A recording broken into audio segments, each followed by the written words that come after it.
Assalamualaikum warahmatullahi wabarakatuh. Halo anak-anak, apa kabar hari ini? Alhamdulillah, sehat, cerdas, luar biasa, Allahu Akbar. Nah anak-anak, sebelum pembelajaran dimulai, kita membaca basmalah bersama-sama ya. Bismillahirrahmanirrahim. Semoga dengan bacaan basmalah kita dimudahkan dalam mencari ilmu dan juga diberikan ilmu yang bermanfaat. Amin. Allahumma amin. Nah anak-anak, hari ini kita akan belajar tema 4, subtema 1 tentang peredaran darahku sehat. Pembelajaran 3. Simak ya anak-anak. Warga masyarakat di tempat tinggal Edo sedang kerja bakti. Mereka membuat jalan setapak untuk masuk ke gang perumahan setempat. Mereka juga bekerja bakti membersihkan lingkungan. Semua warga masyarakat ikut dalam kegiatan kerja bakti, termasuk Edo. Kerja bakti membersihkan lingkungan merupakan upaya menciptakan lingkungan sehat. Dengan lingkungan sehat, warganya pun hidup sehat. Semua warga harus mengikuti kerja bakti, karena kerja bakti merupakan kewajiban sekaligus tanggung jawab setiap warga masyarakat. Sebagai warga masyarakat, kita juga berhak untuk hidup di lingkungan yang bersih dan sehat. Apakah yang dimaksud kewajiban, hak, dan tanggung jawab? Pengertian hak, kewajiban, dan tanggung jawab. Hak adalah segala sesuatu yang harus didapatkan oleh setiap orang yang telah ada sejak lahir bahkan sebelum lahir. Kewajiban adalah sesuatu yang harus dilakukan dengan penuh tanggung jawab. Tanggung jawab adalah sikap yang dimiliki oleh seseorang untuk melakukan sesuatu yang menjadi tanggungannya tanpa diperintah orang lain. Anak-anak, kerja bakti yang dilakukan sekelompok warga masyarakat merupakan bentuk interaksi manusia dengan lingkungan. Apa yang dimaksud dengan interaksi manusia dengan lingkungan? Tetap simak video selanjutnya ya anak-anak. Manusia tidak bisa hidup sendiri untuk memenuhi kebutuhan hidupnya. Manusia pasti membutuhkan orang lain. Secara kodratnya, setiap manusia akan berinteraksi, baik interaksi antar individu, individu dengan kelompok, maupun kelompok dengan kelompok. Interaksi tersebut dinamakan interaksi sosial ya anak-anak.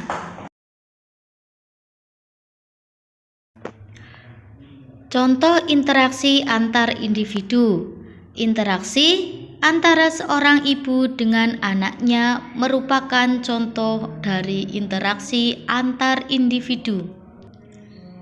Contoh lain dari interaksi individu, yang pertama ada seorang siswa bertanya kepada gurunya tentang materi pembelajaran.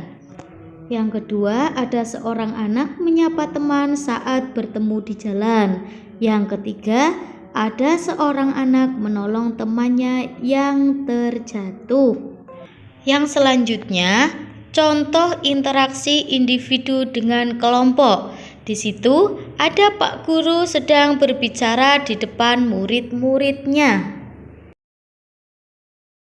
Contoh lain dari interaksi sosial individu dengan kelompok. Yang pertama, orang berpidato di depan khalayak pada suatu acara. Yang kedua, ketua kelompok dengan anggotanya saat berdiskusi. Dan yang terakhir, seorang ustadz yang berceramah dalam pengajian.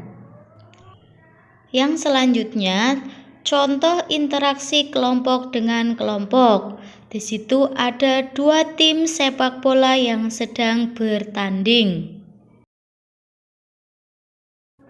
Contoh lain dari interaksi kelompok dengan kelompok. Yang pertama, pertandingan basket antar sekolah.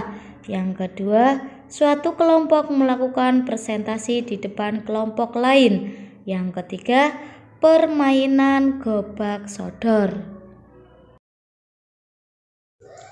Anak-anak, interaksi sosial sangat penting dilakukan oleh setiap individu.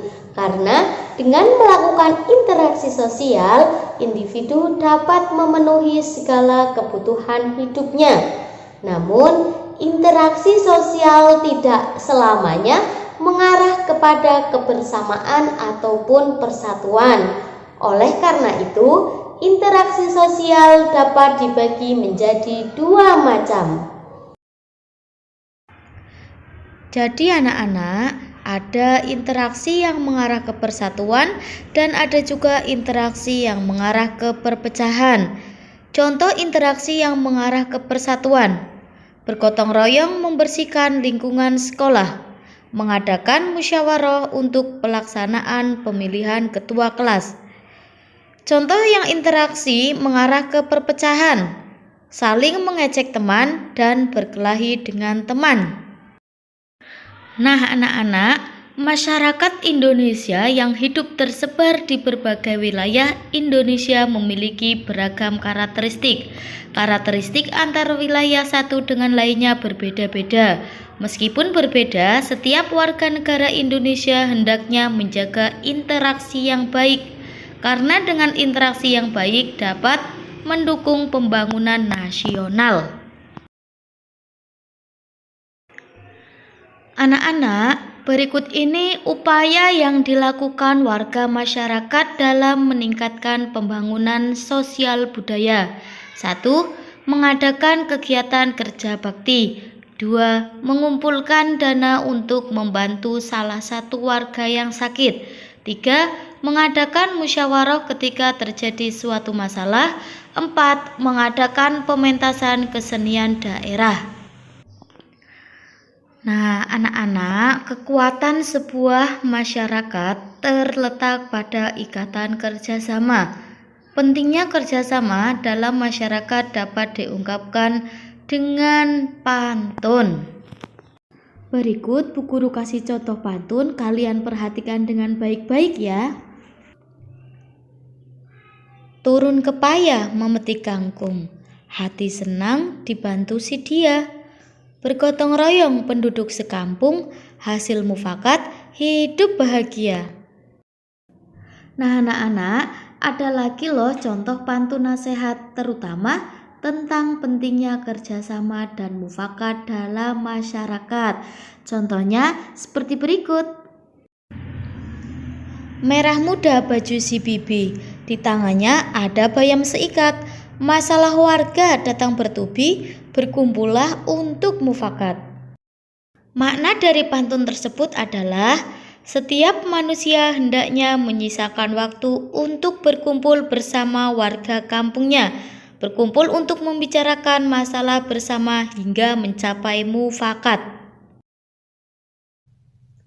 Nah anak-anak, hari ini kita sudah belajar tentang hak, kewajiban, tanggung jawab, serta interaksi sosial. Tugas Bu Guru untuk anak-anak di rumah, kalian mencari gambar yang bertema interaksi sosial individu maupun kelompok. Lalu gambar tersebut kalian gunting dan tempelkan pada buku kalian masing-masing. Besok kalau sudah masuk sekolah, buku bisa dikumpulkan pada Bu Guru. Tetap semangat belajar ya anak-anak. Kalian anak hebat semua. Nah, materi kali ini Bu Guru cukupkan. Kita membaca hamdalah bersama-sama. Alhamdulillahirabbil alamin. Semoga ilmu yang kita pelajari pada pagi hari ini dapat bermanfaat. Nah, Bu Guru cukupkan. Apabila banyak kesalahan, Bu Guru mohon maaf yang setulus-tulusnya. Wabillahi taufik wal hidayah. Wassalamualaikum warahmatullahi wabarakatuh.